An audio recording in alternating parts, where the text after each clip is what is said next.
Welcome, friends, to another episode of MANOVAAC Revelation in Words by Guruji Naushir. I'm Chanchal, and today I'll be asking some questions to Guruji. Namaskar, Guruji. Today we have a question by Mridula Kelkar.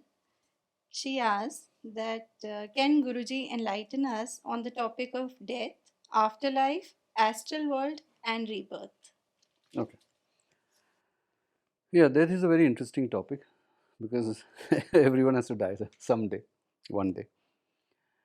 Uh, Death is really a very natural progression to life, and where we leave the physical body, but we don't stop to exist. We definitely continue to exist, and we just change dimension and change consciousness. So from the physical, we go to the astral dimension. From physical consciousness of the five senses, we go to the astral dimension, astral consciousness. Now, let me first clarify that the process of death is not painful, not scary. Most people are scared of death. But that fright is because of the pain that is suffered by the physical body before it in the form of sickness or in some kind of physical trauma. But actually, when death takes place and after, there is no pain. In fact, there is a huge relief from the freedom of the physical body. And when death takes place, what really happens is the astral body disconnects. Astral body is something you have with you all the time, even during your whole lifetime. So that disconnects, and the cord between the astral body and the physical body, which is energetic at the navel, that dries up. So that energy dries up. When that dries up, the astral body is free to move and not return to that physical body. Also, the Kundalini energy goes up the spine and comes out and resides now in the astral body permanently. This process can take from anything from a few minutes to a couple of hours. Once this process is complete, the body becomes a carcass. So you can't go back into it at any point of time. Though if the process is not complete, sometimes people do come back and they have near death experiences. Uh, After this, you have a short period of say up to 72 hours, but that's the maximum. But it could last maybe only a couple of hours or 2, 3 hours of half a day or a day of what they refer to as the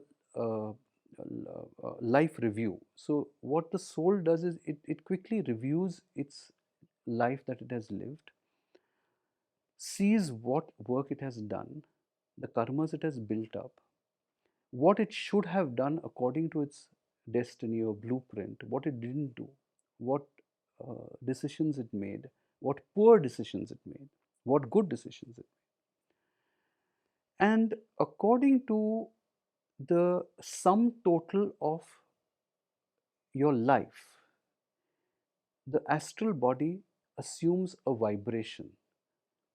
You see, that vibration then transports you to the appropriate level of consciousness in the astral plane. There are 7 levels of consciousness in the astral plane because that's a world of consciousness.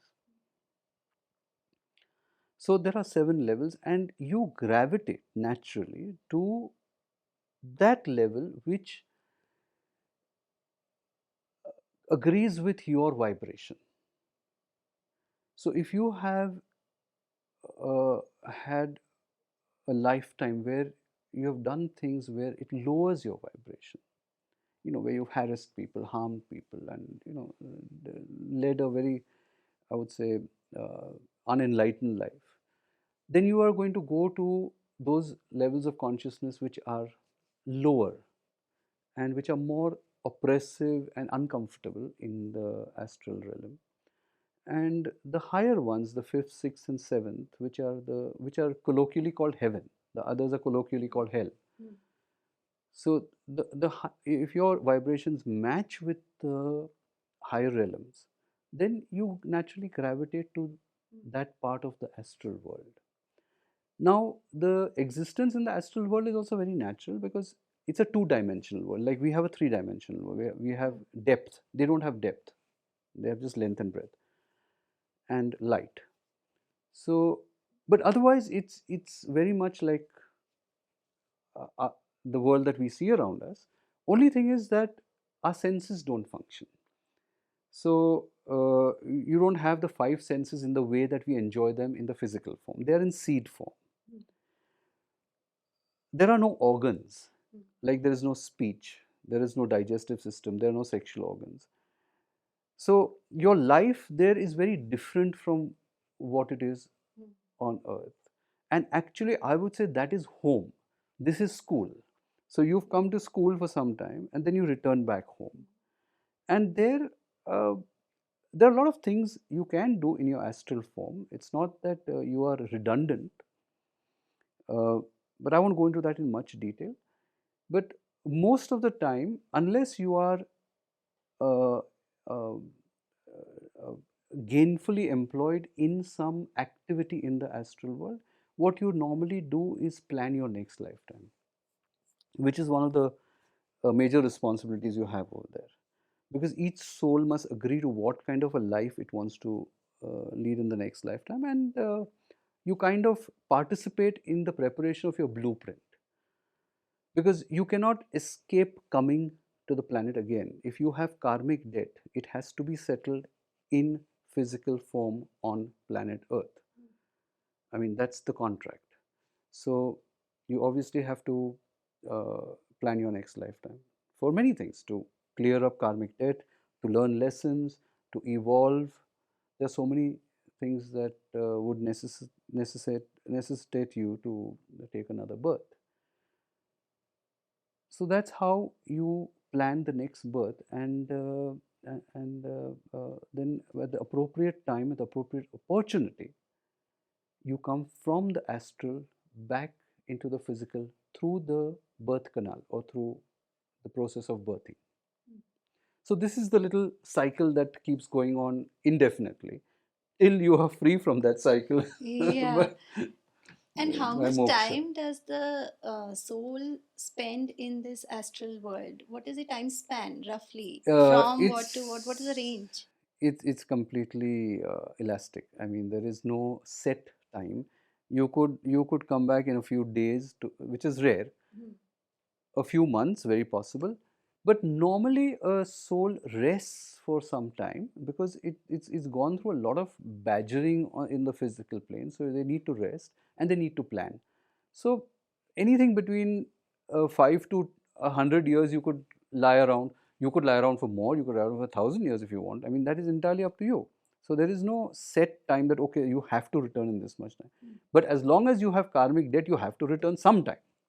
So you might as well. And also there are certain souls who are very keen to experience the senses in their full form. So they're addicted to that kind of. That's the addiction you have over there. They're, okay, I want to go back and I want to eat, I want to drink, I want to fornicate, I want to do this, I want to do that. And also fame, popularity, all that, because that doesn't exist over there.